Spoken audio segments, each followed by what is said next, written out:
There are organizations that have had tremendous power throughout history. One of these is the Catholic Church. Setting aside the obvious nature of humanity to search for everlasting love and cosmic meaning, and despite the communal good the Church might or might not have brought, its influence is global to say the least. Today, we are going to go over the real reason as to why this hold on the peoples of the world existed, and how a young assassin named Ezio accidentally put a stop to it.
For anyone not privy to Assassin's Creed and its lore, I want to say right now, I have no personal problems with the Catholic Church. This is simply a nerdy video about my favorite video game series, which just so happens to make canon certain parts of our real-life history. So don't take any of this shit seriously.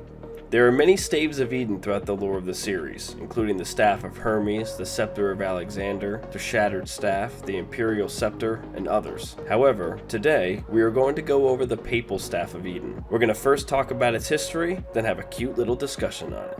Let's begin.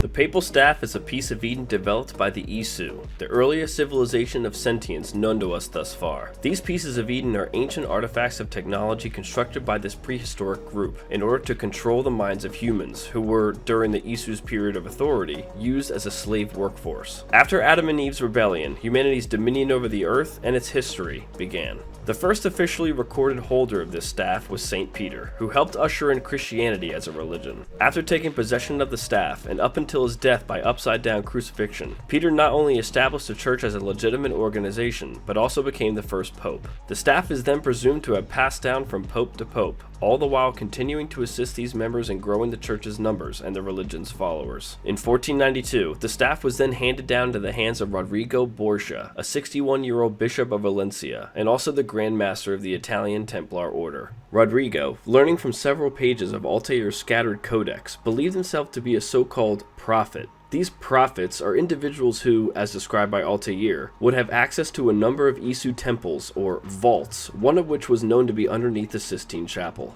The Grand Master also learned that a prophet would need two things in addition to this moniker: the Papal Staff of Eden and an Apple of Eden. After many of the events of Assassin's Creed 2 had transpired, Ezio eventually infiltrated the Sistine Chapel and engaged the Pope in combat, coincidentally wielding an Apple of Eden.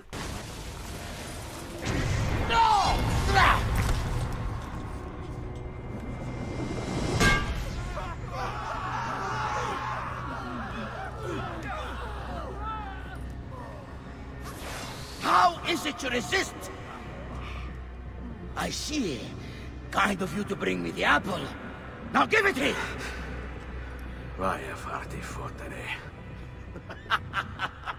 Always the fighter, just like your father. Well, rejoice, my child, for you will see him again soon. You will give it to me. As you wish.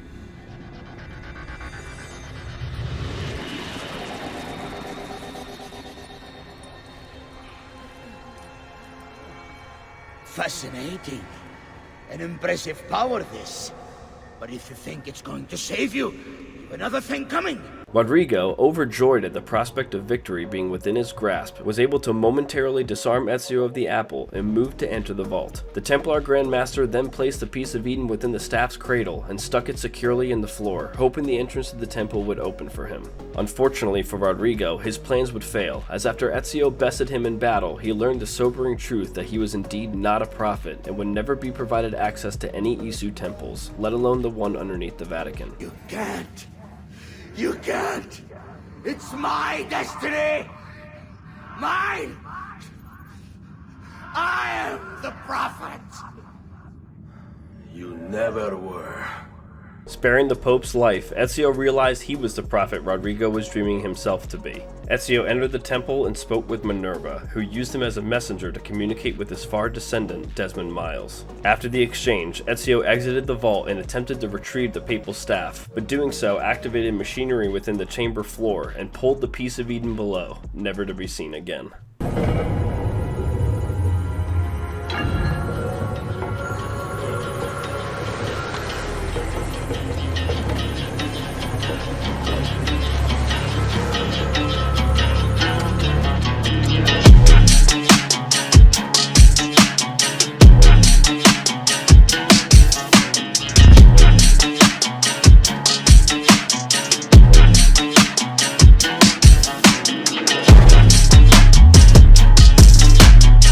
I truly believe Ubisoft's imagination involved with the revisionist narrative of Assassin's Creed is remarkably compelling. Now we truly know how the Catholic Church is as powerful and influential as it was, and still is today. Every single pope from the beginning of the religion had possessed an artifact of ancient technology that warped men's minds and bodies to the holder's will. It makes perfect sense both in the context of the Isu and their goals, and in the context of the history of the Catholic Church. I do have a few negative points I want to discuss, but first, let's go over the staff itself. Although the papal staff was indeed capable of acting as a normal spear and controlling men's minds and bodies, the staff also granted the user the ability to conceal themselves entirely, as we can witness the Grand Master doing here. No, you will not take this from me. It's finished, Rodrigo. Lay down your arms, and I will make sure the end comes swiftly. Really, Ezio? And would you give up so easily were it the other way around? Why don't we find out?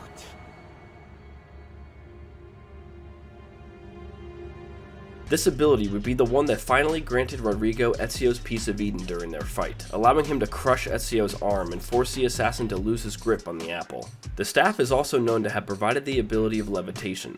Worthy of note, however, is the mystery of whether or not these powers were physical in nature, or merely manipulations of the viewer's perceptions. This mystery will never be solved, as the staff was never recovered from beneath the chapel chamber. It is fascinating to contemplate how these pieces of Eden interact. Understandably, when combined and used together, each artifact grows exponentially in power. Does this mean range? More abilities? Not sure, but it is interesting to ponder. In opposition to one another, however, it seems as if many of their abilities are completely negated, or at the very least slightly muted.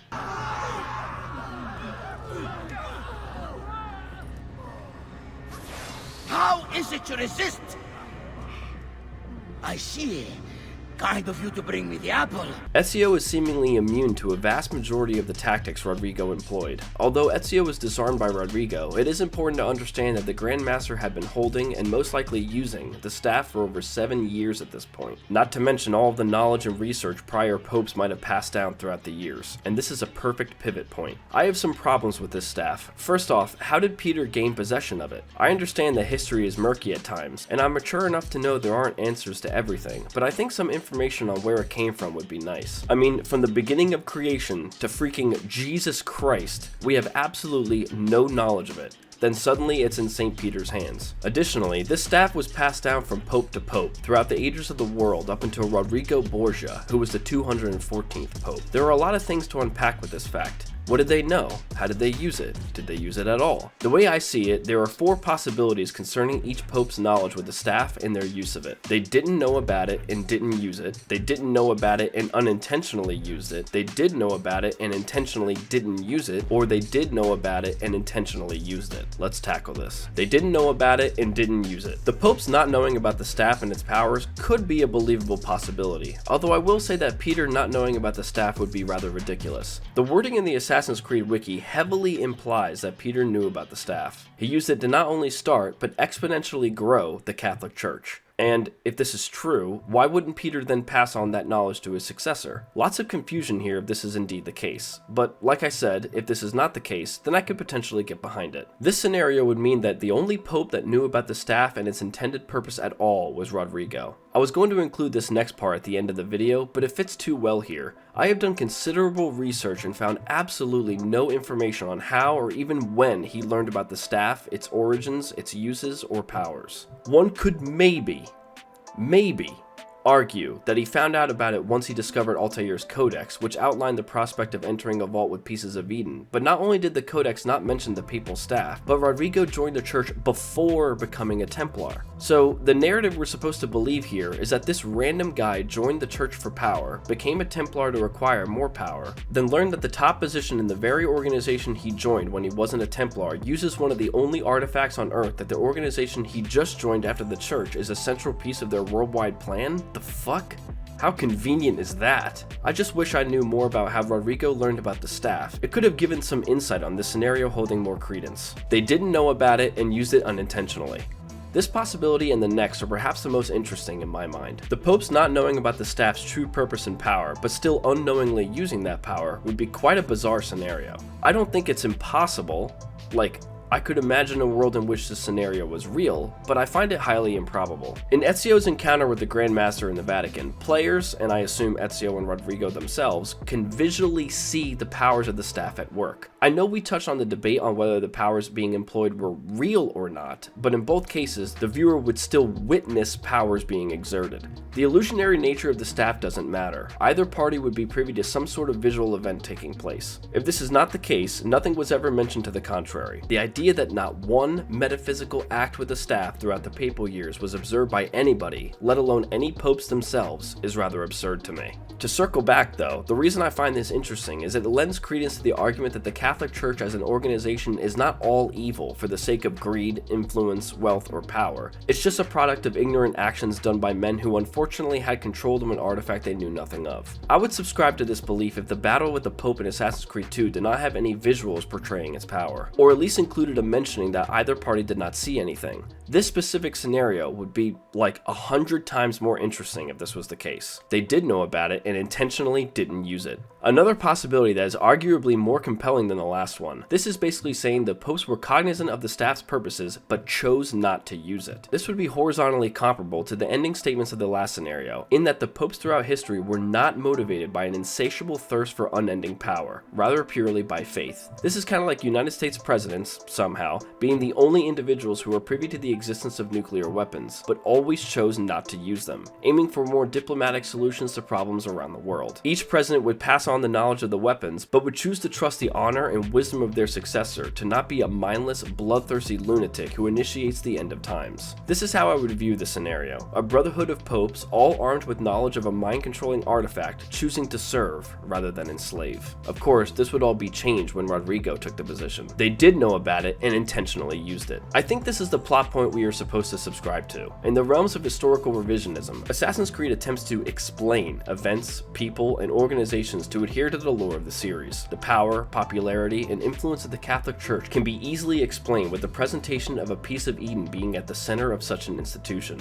This scenario makes the most sense both in terms of the lore and the goals of an historically revisionist narrative. Although I do want to add that not everyone is Catholic during this time, so I'm not really sure how or why the popes gave themselves limits by not controlling everyone they could. I think this could perhaps be explained by the Crusades, with the idea that popes did indeed try to expand their territory into other areas of the world. The dates do line up with the Crusades, interestingly enough. However, using the staff to control the minds of people to go attack other people seems a bit more complicated than simply going over there yourself and taking over the people you want to attack's minds directly, but whatever. Of course, one could continue discussing this shit by splattering the word "some" to these scenarios here, but look at this.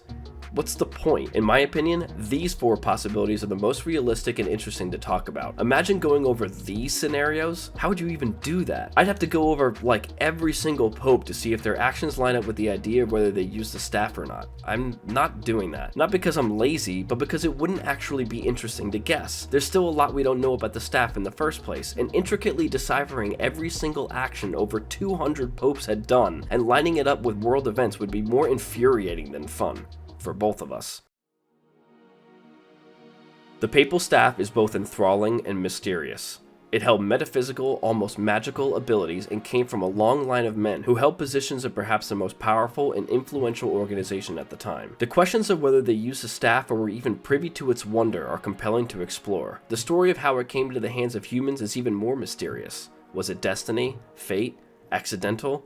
All are interesting to ponder. Although I might be disappointed that some of my points were, and probably will never be, addressed, my bitching and griping does not make me indifferent to this piece of Eden. Quite the contrary. I want more of it. The papal staff changed the world, for better or worse, and one could only imagine what would have taken place had Ezio not stopped Rodrigo outside the vault, and the artifact not been lost to the history of time.